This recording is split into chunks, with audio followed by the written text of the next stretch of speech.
For centuries, ancient mystery schools didn't write down their most sacred knowledge. No, they hid it in symbols. And today, we're going to decode one of the most powerful symbols of all, one that's been hiding in plain sight this whole time.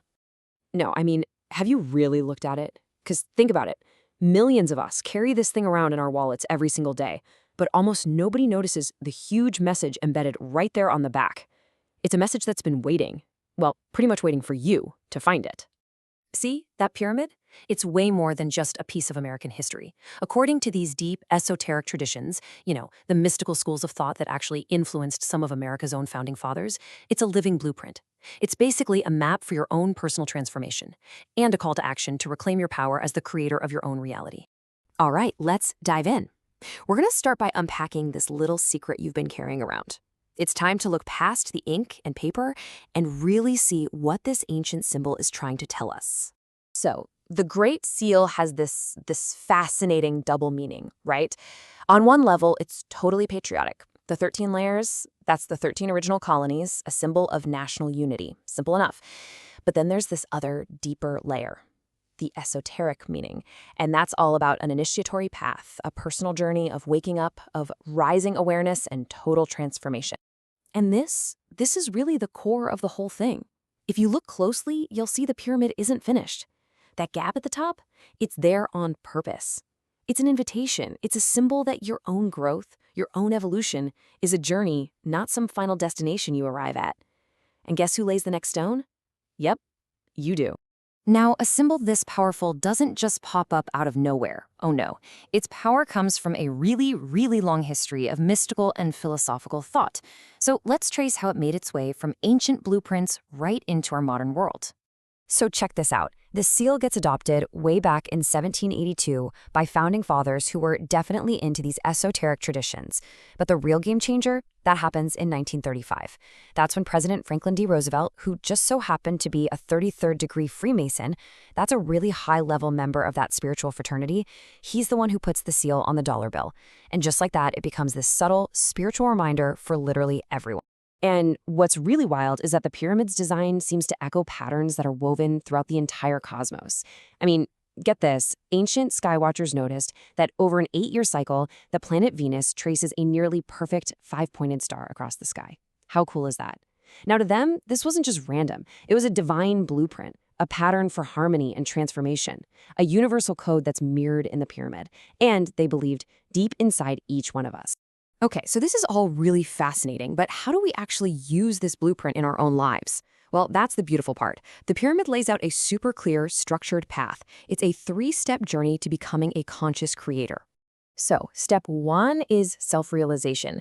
This is the inward journey, turning inside to discover who you truly are, your higher nature.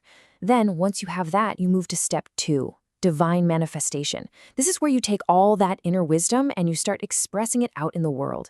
And finally, the 3rd step, you get the master key. This is where it all comes together, the full integration of your higher self and your everyday self. But here's something absolutely crucial to remember. This journey is not a straight line from A to B. When is life ever like that, right? No, it's a spiral. You're going to find yourself revisiting the same themes, maybe the same challenges over and over again. But each time you circle back, you're not at the same place. You're higher up, looking down with a whole new perspective, with so much more wisdom. Now, the cool thing is, you're not expected to walk this path empty-handed, not at all. Ancient wisdom says that we all have 5 incredibly powerful elemental tools that we can use to navigate our own inner world. Yeah. Think of these elements as your own personal toolkit for self-mastery. So let's say you're feeling scattered and anxious. That's a signal to connect with the earth element, to get grounded. If you're feeling overwhelmed by emotions, you work with water to cleanse and just let things flow. Feeling confused, stuck in your head, air is what brings that flash of clarity and insight. And when you're lacking motivation, you call on fire to ignite your passion and get you moving. And then there's spirit. That's the one that unites them all, that connects you back to your source. The real secret, though, isn't about picking a favorite. It's about learning to balance all of them. That is mastery. Okay, so at the very base of this whole pyramid, the foundation of this path, is this really powerful idea represented by a checkered floor. It symbolizes the constant dance of duality in our lives, the light and the shadow, the joy and the sorrow, the black squares and the white squares. And here's the key. Real growth doesn't come from trying to stay only on the white squares, avoiding all the bad stuff. No way. It comes from learning how to walk across the entire board, consciously and with intention. So that naturally leads to a really important question for you to think about. As you're walking across the checkered floor of your own life, are your steps guided by intention? Or are you just reacting to whatever life throws at you? See, mastery isn't about controlling everything. It's about learning to respond consciously. And when you start to get the hang of that, navigating the dance of duality, balancing those elements inside you, that's when you get closer and closer to the ultimate prize of this whole journey, unlocking your own master key. So what is the master key? Well, it's that beautiful, effortless state of flow. It's that moment when your intuition and your actions are in perfect sync.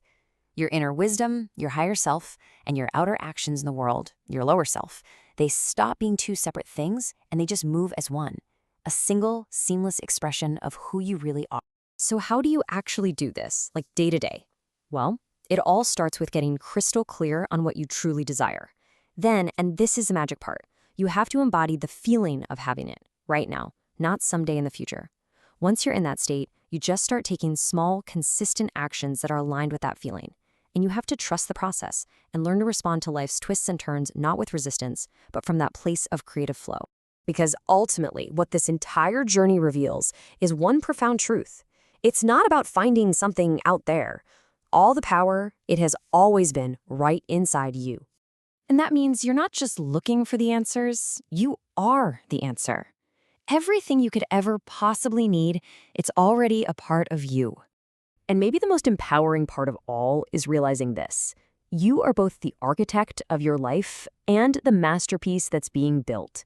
You are the builder, and you are the creation. So you see, in the end, that little symbol on the dollar bill, it's not just some historical artifact. It's a mirror.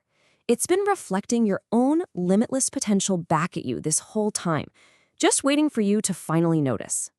And that brings us right back to the beginning, to that final crucial point. Your pyramid is unfinished.